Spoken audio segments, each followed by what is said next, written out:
I do not remember this moment I first came into the world, not in the way grown-ups recall birthdays with balloons or cake, but in a quieter, stranger sense. My earliest memory is not of sound, but of feeling my mother's trembling arms holding me close and the wetness of her tears as they fell against my wrinkled skin. Most babies arrive in a rush of laughter cameras, flashing nurses smiling proudly as they hand a pink-cheeked bundle to parents waiting with open arms. My beginning was different. I was met with silence. Not the comforting silence of a home at peace, but the startled kind, the hush that fills a room when something unexpected has happened. The doctors and nurses tried to keep their voices steady, but I could feel the tremor in the air. My skin was not smooth. My face carried lines it should not have known. My tiny hands looked like those of someone who had lived many decades rather than mere minutes. And yet, through that silence there was one sound that broke through a whisper, soft but firm. My mother's voice. "You are mine," she said, though her heart shook with fear. Her name is Emily Dawson. To most people, she is just another woman in Cleveland, Ohio, moving through life quietly. But to me, she is the world entire. My father, Michael, stood beside her, his large hands clumsy as he reached toward me. He was not a man of many words, but his eyes spoke clearly. Love. First, confusion, second, and then something deeper, acceptance. That was my beginning. Not the bright beginning of fairy tale children, but a beginning nonetheless marked by tears and faith, by fear, and by love. Sorry. Aisha Sara. I grew up hearing the story of my birth retold in whispers between my parents. Sometimes at night, when they thought I was asleep, my mother's voice would break in the darkness. "Why does he look like this? Did I do something wrong?" And my father would answer softly, "Emily, he's our son. That's all that matters." I never told them I could hear. Even as a baby, I carried a strange awareness as though time ran differently through me. Maybe it was because I looked older than I was, or maybe because I felt older too. The house where I first learned to breathe was nothing grand. It was a small wooden home on a quiet street lined with maple trees. In summer, the leaves swayed like green hands waving hello. In winter, the snow lay heavy on the roofs, turning everything white and silent. From our front porch, my father would raise the American flag each morning, a ritual of steady pride. Inside, the air smelled of coffee laundry soap and the faint sweetness of the candles my mother lit when she prayed for courage. In Cleveland, families came in many shapes. Some worked in factories, some in offices, some in diners that served warm pie and endless coffee refills. My father worked long shifts as a mechanic, his hands always touched with grease. My mother ran a small online craft store sewing quilts with patterns she said carried stories. Their lives were ordinary, but I was not. My first months were filled with the quiet tension of uncertainty. Doctors came and went, speaking words like rare, genetic, and unusual. Their language was too heavy for me to understand then, but I felt the weight of it in my parents' silence. Neighbors visited bringing casseroles and polite smiles that hid curiosity. I could sense the questions behind their eyes. Why does the baby look like that? Will he survive? My mother always thanked them. Though sometimes after the door closed, she would press her forehead to mine and cry. I wanted to tell her even then, "Don't cry, Mama. I am here. Isn't that enough?" But my voice was not yet ready, so I spoke with my eyes the way babies do, holding her gaze longer than most children might. And sometimes, just sometimes, she would pause, wipe her tears, and whisper, "He understands. He knows." Ashai. There is something strange about being different from the very start. You do not have the luxury of learning slowly that life is unfair. You are born into the lesson. While other babies were celebrated for chubby cheeks and soft curls, I was a puzzle that people studied with furrowed brows. Yet inside, I was still a child. I liked the warmth of my mother's chest, the steady beat of her heart. I liked the deep rumble of my father's voice when he hummed songs he thought I could not recognize. I liked the morning light that spilled through our small kitchen window, turning the walls golden. For all the stares and the silence, my little world was full of gentle wonders. As weeks passed, my parents began to learn how to live with both fear and love balanced in their days. My father assembled a crib, his hands tightening each screw as though building a fortress to protect me. My mother folded tiny clothes, her fingers lingering on the fabric as if to bless it. Still in her eyes, shadows remained. She carried a weight I could not yet name, a past she feared had followed her into the present. She thought my condition was a punishment, though she never said so aloud. But I felt it in the way she sometimes held me too tightly, whispering prayers into my hair. Children may not understand words, but they understand hearts, and I knew my mother's heart was torn between love for me and fear of herself. My first winter came quickly. Cleveland's snow blanketed the streets and the world outside turned still.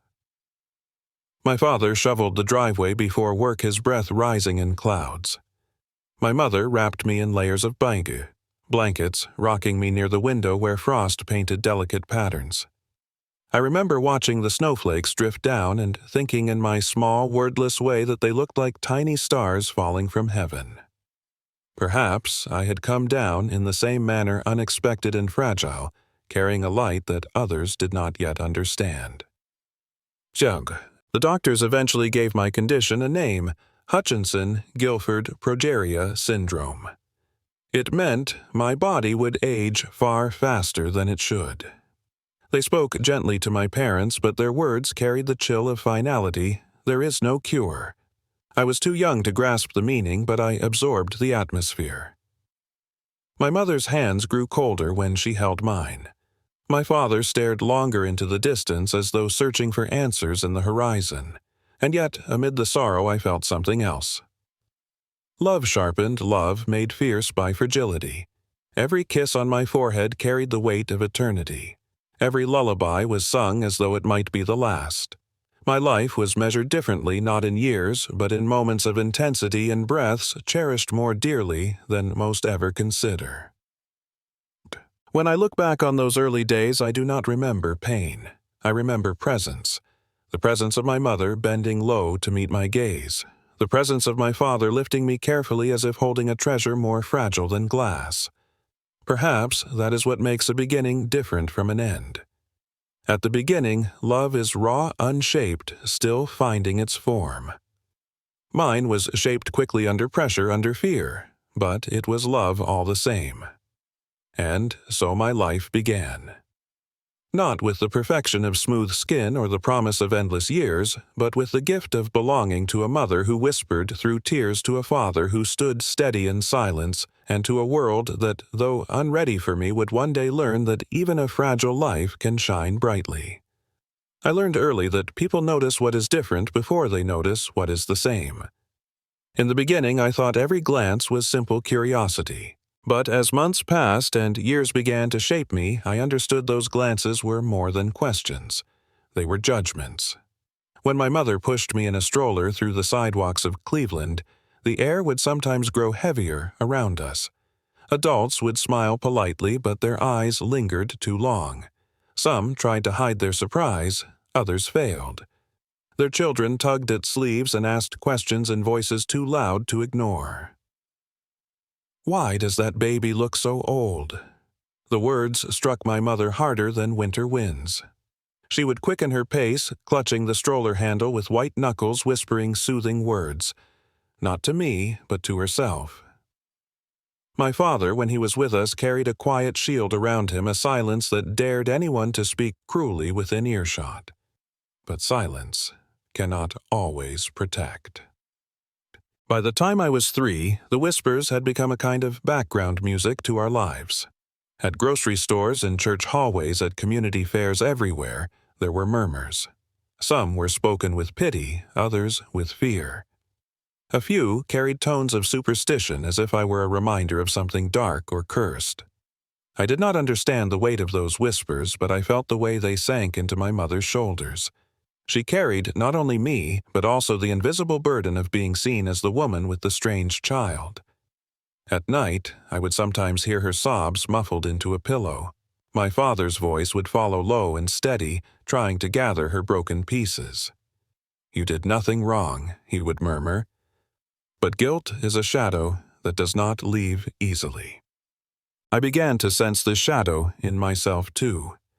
When I caught my reflection in the bathroom mirror, I knew I looked different.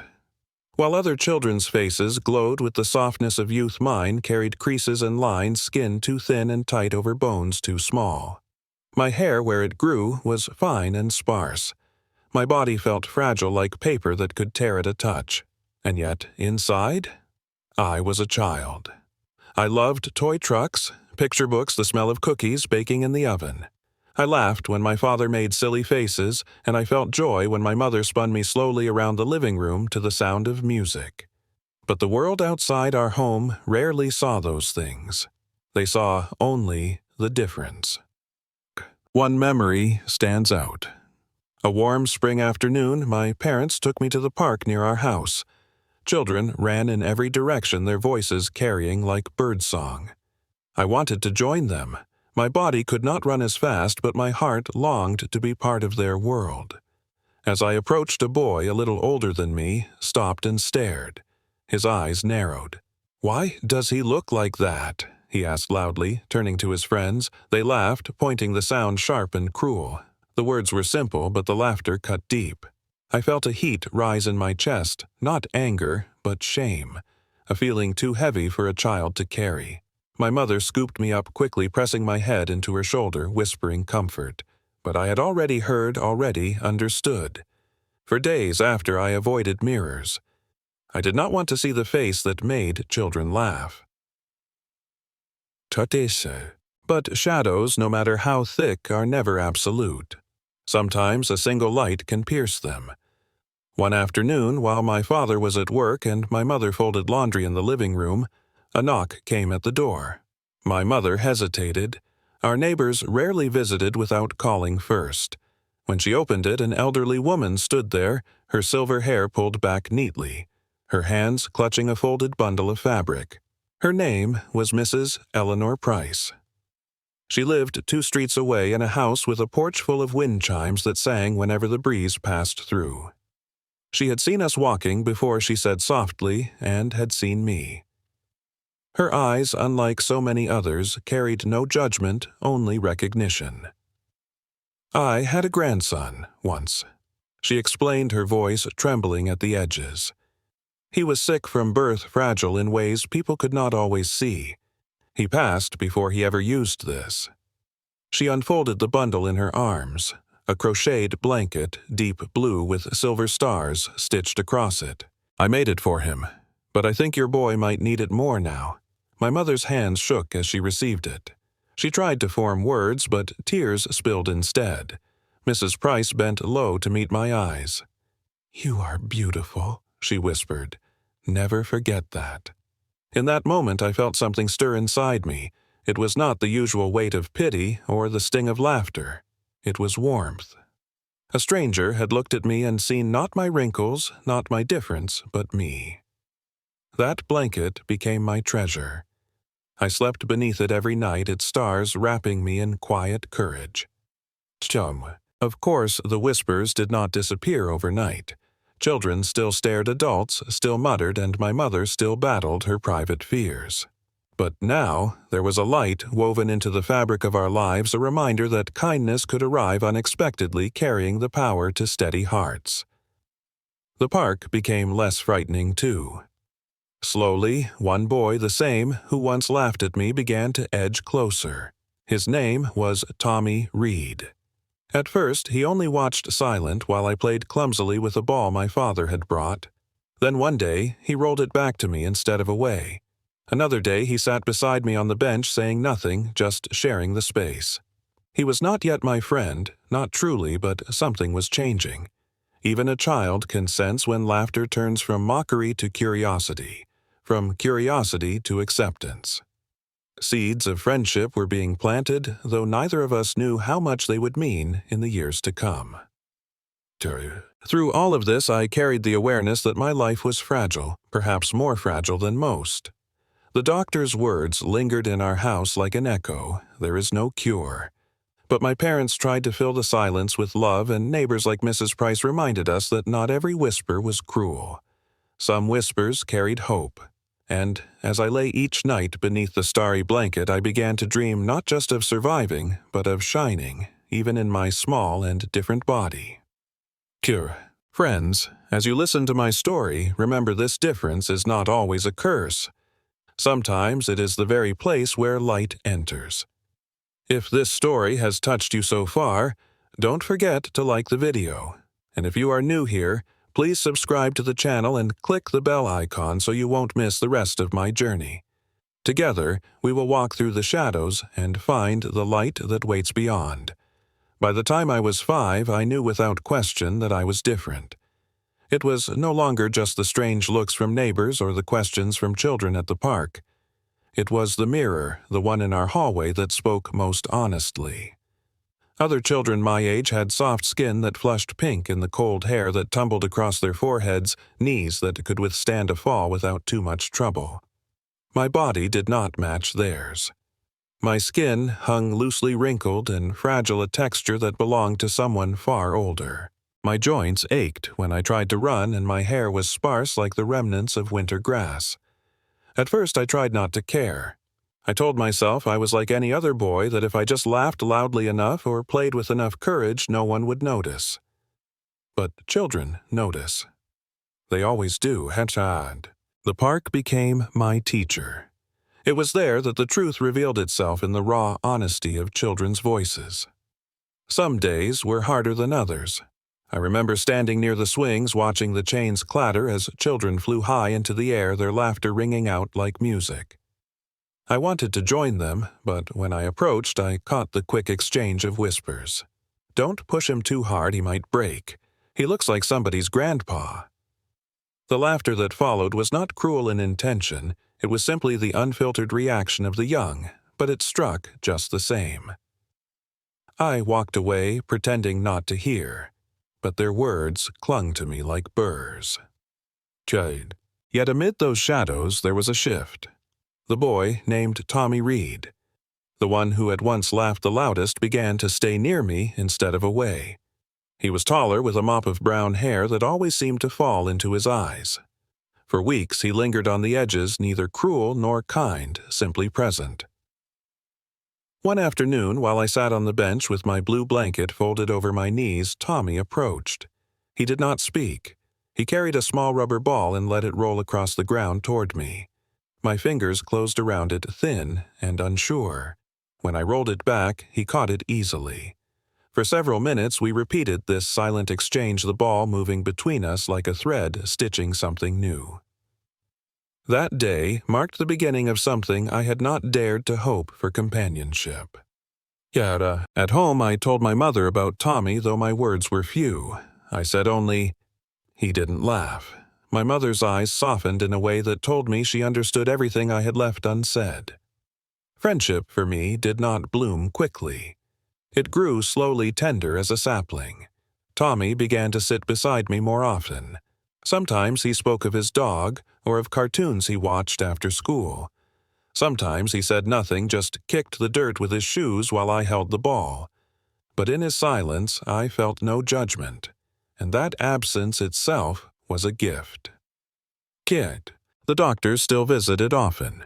My condition demanded constant attention. Endless checkups and terms I could not fully grasp. Cardiovascular risks, cellular aging, limited life expectancy. These words floated above me like storm clouds, but my parents carried the weight of them more than I did. I lived instead in smaller moments. The sunlight falling through my bedroom window in the morning. The sound of my father's boots on the porch when he came home from work. The smell of my mother's cookies cooling on the counter. The warmth of the starry blanket wrapped around my shoulders. Perhaps I understood even then that my time might be shorter than most, and because of that I clung fiercely to details others might overlook. It was during one of those quiet evenings that I discovered drawing. My mother had left a box of colored pencils on the table shades worn down from her quilting patterns. I picked them up and began to fill pages with colors, trees, rivers, skies I had never seen but imagined. One picture grew clearer with each stroke. A garden larger than anything in Cleveland, filled with golden birds perched on branches that glowed as if touched by sunlight. Flowers stretched high, radiant, and endless. In the middle of it all was a bench waiting for someone to sit. When my mother found me bent over the paper, she asked what I was drawing. My answer was simple, almost whispered. A place where it doesn't hurt. Her hands pressed against her lips, hiding a trembling smile. She kissed my head and let me keep drawing. That garden became my refuge. I returned to it again and again, sketching details that felt more like memories than imagination. At church, where my parents sometimes brought me, people began to notice me in a new way. Perhaps it was my voice, small but clear, when I recited lines of scripture I had memorized. Perhaps it was the way I listened with unusual stillness, as if I understood that time was precious. Whatever the reason, the stares began to soften. The pastor would pause to greet me. Neighbors who once looked away began to smile. I was still different, but difference was slowly turning from burden to blessing. One summer evening, as fireflies blinked in the backyard, my father carried me outside to sit on the porch. The night was warm, the air thick with the scent of cut grass. I watched the tiny lights flash above the lawn, brief sparks against the dark. "You see them, Ethan?" my father asked softly. I nodded. "They don't shine for long," he said. "But while they do, the whole night looks brighter." I did not answer. I only leaned against his chest, listening to the rhythm of his heart. In my mind, I thought of the garden again, the golden birds, the radiant flowers. Perhaps I was like a firefly, small and fleeting, but able to brighten the darkness for as long as I could.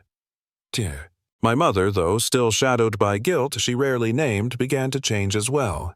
She picked up her Bible more often, whispering verses under her breath as she folded laundry or cooked dinner. She no longer cried as often when she looked at me. Instead, she touched my cheek gently and said, "You are not a punishment. You are a gift." I held those words close, though I knew they were as much for her as for me. At the park, Tommy and I grew bolder. He invited me into games, slowing his pace so I could keep up. Other children still stared, but when they saw Tommy beside me, their laughter softened. Some even joined. I was no longer only the boy who looked old. I was the boy who played with Tommy. Friendship, fragile as it was, gave me courage. I began to speak more openly, to smile more freely. Even my steps felt lighter, as though hope itself steadied my legs. Looking back, I see that those days marked a turning point. The whispers had not disappeared, but they no longer defined me. My reflection in the mirror still showed lines and wrinkles, but my eyes carried something brighter. I had found a friend. I had found a dream of a garden where pain could not follow, and for the first time I began to believe that maybe my life, though fragile and short, could be filled with beauty. Children are not supposed to think about time. They are meant to measure life in school days, in birthdays, in the length of summer vacations that stretch out like golden roads. But I was never like other children, and time had always felt different to me. It pressed against me heavy and insistent, as though it wanted me to notice it. By the time I turned 6, the question had become too large to ignore. Why did my body feel tired when others ran freely? Why did I look in the mirror and see someone far older than my years? Why did the adults' eyes dim with sorrow when they spoke softly about my future? I carried these questions silently until one evening, as the sun dipped low over Cleveland and painted our living room in amber light, I asked my mother, "Will I grow old? Or am I already old?" Her hands froze in the middle of folding laundry. For a long moment she said nothing. The silence felt louder than any answer could have. Finally, she knelt beside me, her eyes glistening. She tried to smile, but it broke at the edges. "You're just Ethan," she whispered. But I knew. I knew from the way her voice cracked, from the way my father looked away, that the truth was heavier than their words. That night, lying beneath my starry blanket, I thought about what it meant to grow old. For most children, growing old is so far away it feels like a dream. For me, it was a question stitched into every breath. Would I see high school? Would I drive a car? Would I grow tall like Tommy? My chest tightened with fear. I could not fully name. Yet, even in that fear, something inside me whispered, "Make today matter, even if tomorrow does not come." The next day at the park, Tommy raced ahead, his laughter echoing across the open field. I trailed behind my legs, straining my breath uneven. He slowed, waiting for me, but the distance between us felt like more than just steps. It was years I might never reach. When I finally sat beside him on the bench, I said softly, "I get tired fast." He shrugged his hair, falling into his eyes. "That's okay. We can just sit." And in his simple acceptance, I felt a release. Perhaps I didn't need to run like the others. Perhaps just being there sharing space was enough. Dweck. Church had become another place where questions lingered. The pastor often spoke of eternity of life beyond what we could see. Adults nodded with solemn faith, but for me, eternity was not an abstract idea. It was a looming horizon I could almost touch. During Sunday school, while other children colored pictures of Noah's Ark or David and Goliath, I sketched my garden again, the golden birds, the radiant flowers, the bench that waited. One of the teachers paused behind me, her voice soft. "That's beautiful, Ethan. Where did you see it?" I looked up and answered simply, "I think it's where I'm going." She placed her hand over her heart, unable to reply. I returned to my drawing feeling both comforted and unsettled. At home, my parents tried to protect me from the weight of my own awareness. My father told stories at bedtime, tales of explorers and heroes who faced dangers and still found joy. My mother kissed my forehead and whispered prayers asking for strength she didn't always believe she had. But I could feel their fear. It seeped into the walls, into the pauses of conversation, into the way they looked at me when they thought I wasn't watching. So I tried to carry hope for them. "Maybe I was born this way, so people see my heart before my face," I told my mother once as she tucked the blanket around me. Her tears fell silently onto my pillow. She kissed my cheek and whispered, "You are wiser than all of us, my love."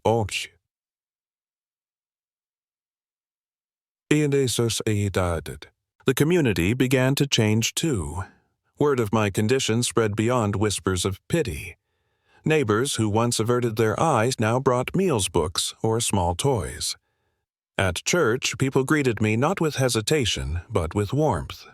Mrs. Eleanor Price visited often, her silver hair catching the sunlight as she sat beside my mother.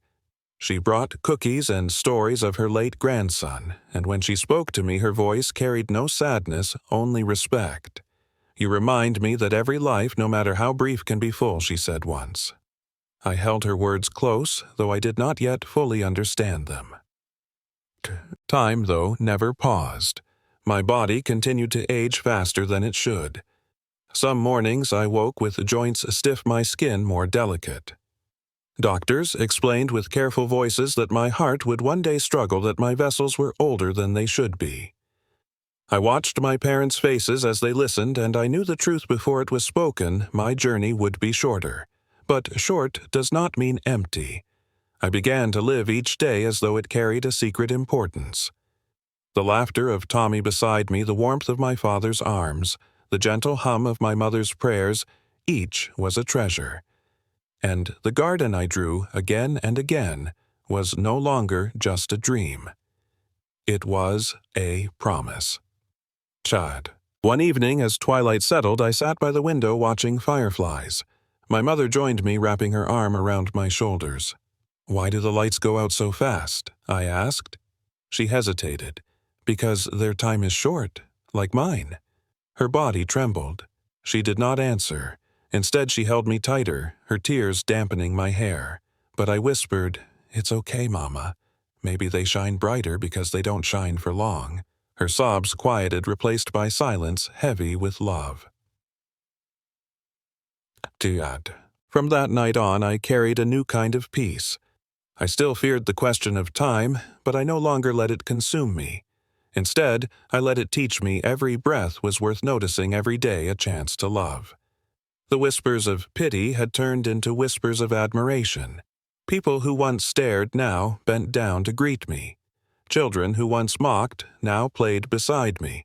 And in the mirror, though I still saw an old face on a young boy, I also saw eyes filled with something unbreakable, hope. Friends, if you are still listening to my story, know this: life is not measured by how long it lasts, but by how deeply it is lived. If my words have touched your heart, I ask you please, like this video, leave a comment sharing where you are watching from. And if you haven't yet, subscribe to the channel and click the bell icon. That way, you won't miss the next part of my journey. Together, let's learn how even the briefest life can shine. By the time I turned 7, my body had begun to slow in ways that frightened even me. Running had never been my gift, but now even walking short distances left me breathless. My chest ached some mornings, a dull throb that pulsed in rhythm with my fragile heart. My skin, already fragile, felt thinner, and the doctor's visits became more frequent. I could see the change most clearly in my parents' eyes. They tried to keep their smiles steady, but I noticed the quiet urgency in their touch, the way they lingered longer when they kissed my forehead goodnight. Love, when pressed against the shadow of time, becomes sharper, more intense. Every gesture carried the weight of what might soon be lost. Dad.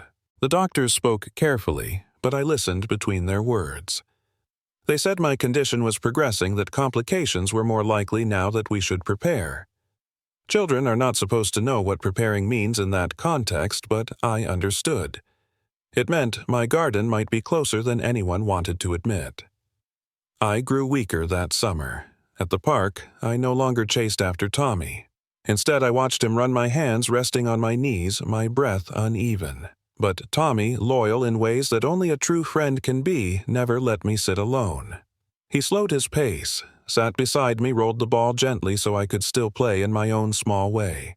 One afternoon, as the sun dipped low and the sky blazed orange, I whispered to him, "I can't keep up anymore." He shrugged, giving me a half smile. "Then we don't run, we just sit."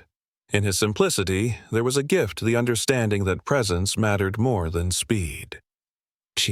At home, I returned more and more often to my drawings. My garden grew larger with each page. Golden birds perched on branches that shimmered as though they were spun from sunlight. Flowers bloomed endlessly, petals curling outward in radiant arcs. In the center was always a bench waiting. Sometimes, as I shaded the sky in hues of gold and rose, I felt as though I wasn't inventing the place. I was remembering it. My mother watched me one evening as I bent over the paper. Her hands trembled when she asked, "Why do you always draw this garden?" I didn't look up. "Because it's real. I just haven't been there yet." Her breath caught, and when I finally glanced up, tears had filled her eyes. She pressed a hand over her mouth, unable to speak.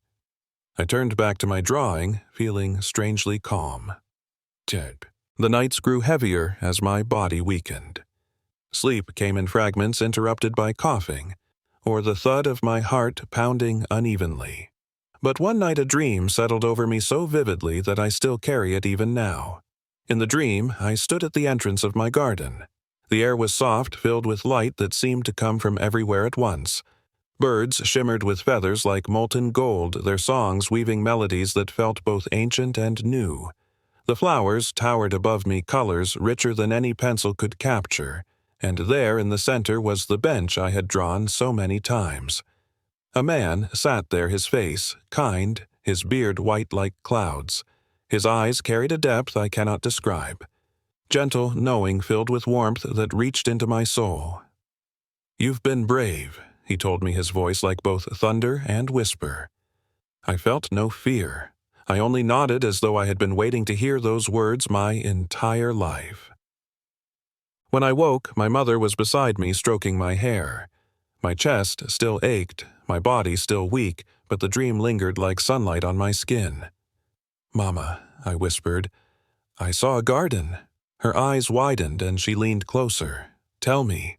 I described the golden birds, the radiant flowers, the man with eyes that held eternity.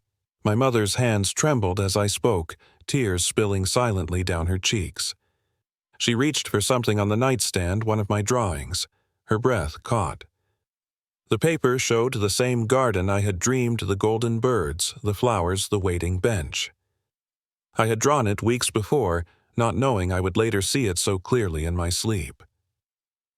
Her sobs broke the silence, but I felt calm. It was not coincidence. It was a promise. The days that followed blurred together. My strength waned further, and I spent more time in bed, the starry blanket tucked tightly around me. My father carried me often to the porch so I could feel the summer breeze, smell the cut grass, and watch the fireflies. He didn't speak much, but I could feel his love in the way he held me carefully, reverently, as though I were made of both glass and light. Tommy visited, too. He sat quietly by my bed sometimes, bringing comic books, sometimes just his presence. He never asked questions about my health. He simply stayed, and that was enough. Joy. The final evening came gently. My body was tired, more tired than it had ever been. My breathing was shallow, each inhale a fragile thread. My mother sat beside me holding my hand. My father knelt on the other side, his forehead pressed against the edge of the bed. "Mama," I whispered. I saw the garden again. Her tears spilled freely. "What did you see this time?" The man told me. "I was brave, and I'm not afraid anymore." My words hung in the air, filling the room with a stillness that felt sacred. I closed my eyes, then, not in fear, but in surrender. My small hand remained in my mother's, my father's presence anchoring me. My starry blanket wrapped around me like wings. And, as the breath slipped from me, I felt the garden open wide. The golden birds lifted their wings, and the light embraced me. I did not see the world the way others did in those final days. I had already stepped into my garden where golden birds lifted their wings, and the light felt endless. But even as I walked deeper into that place, I was aware of what unfolded behind me, my parents, my friends, the community who had known me as the boy who looked old but carried a child's heart. Death is often thought of as silence, but mine was not. Mine echoed. Tig. The morning after I slipped away, Cleveland's sky was gray-heavy with summer rain. My body rested quietly in the small wooden coffin my father had chosen, lined with the very blanket Mrs. Eleanor Price had once given me. The stars she stitched still shone across the fabric, now folded around me as though to carry me into eternity. My mother, Emily, stood by, her face pale, her hands trembling but steady. She did not weep loudly. Her grief was quieter, deeper, a river that ran beneath her skin. My father, Michael, stood like a pillar beside her. His eyes were red, his jaw clenched, but he did not crumble. Together they greeted those who came, though their hearts were breaking. Tick. The church filled quickly. Neighbors, relatives, doctors, nurses, faces I had seen and faces I had never known. The pews overflowed with people, some standing along the walls.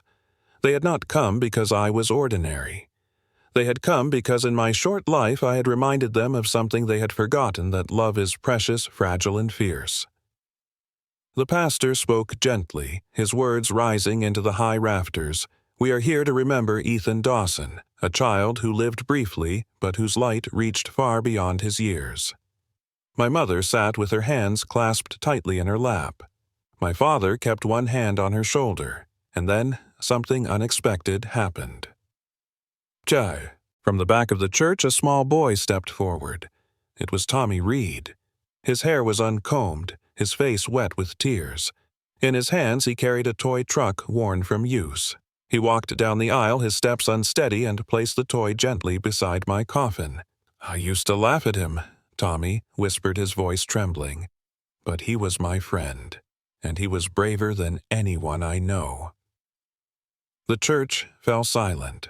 Adults bowed their heads, children clutched their parents' hands.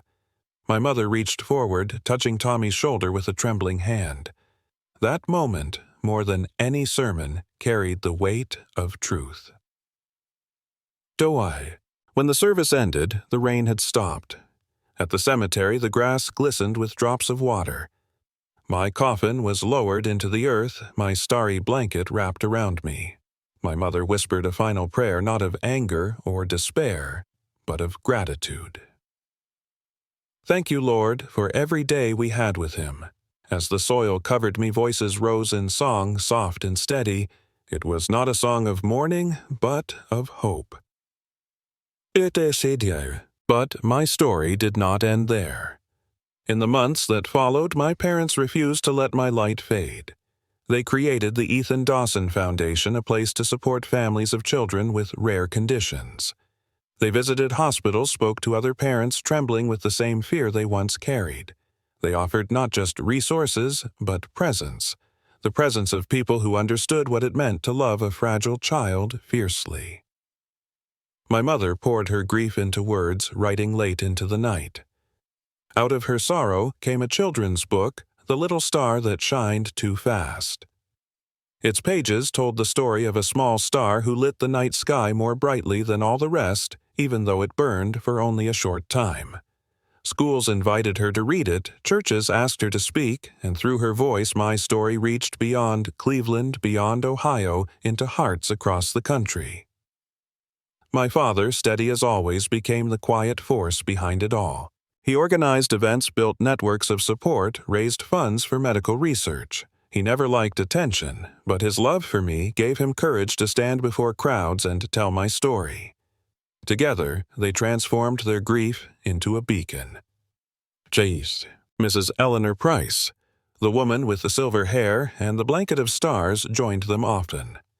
She sat in hospital rooms beside frightened parents, holding their hands, whispering that even the shortest lives carry meaning. She called me her grandson of the heart, and though I was no longer present, I lived on in her words. Tommy, too, changed. The boy who once laughed grew into the boy who defended others. At school, when children mocked someone different, he stood tall and said, "Don't." I had a friend once. His name was Ethan. He was different, but he was the best person I knew, and slowly, through his voice, my story shaped not just him, but all those who listened. And me, though my body rested beneath the earth, my voice lingered. I was there in the laughter of children who played without fear. I was there in the prayers whispered by my mother at night. I was there in the courage of my father as he built something larger than his grief. I was there in every act of kindness inspired by my short, fragile, luminous life. Love does not die with time. It echoes.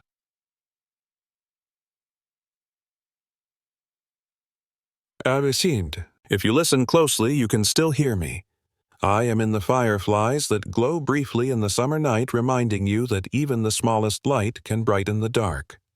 I am in the golden birds of my garden, their wings spread wide, singing songs of bravery and peace.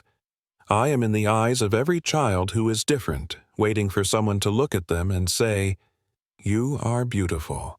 And I am here telling you one last time, do not measure life by its length, but by its depth, by the love it gives and the hope it leaves behind. Gag. Friends, this is the end of my story, but not the end of my light. If my journey has touched you, I ask one last thing. Please give this video a like, share it so others may find hope. And if you are new, subscribe to this channel and click the bell icon. That way you will not miss the stories that remind us all of the power of love, even in its briefest form. Carry my story with you. Live with kindness. Shine, even if only for a short while. For every light, no matter how small, changes the night.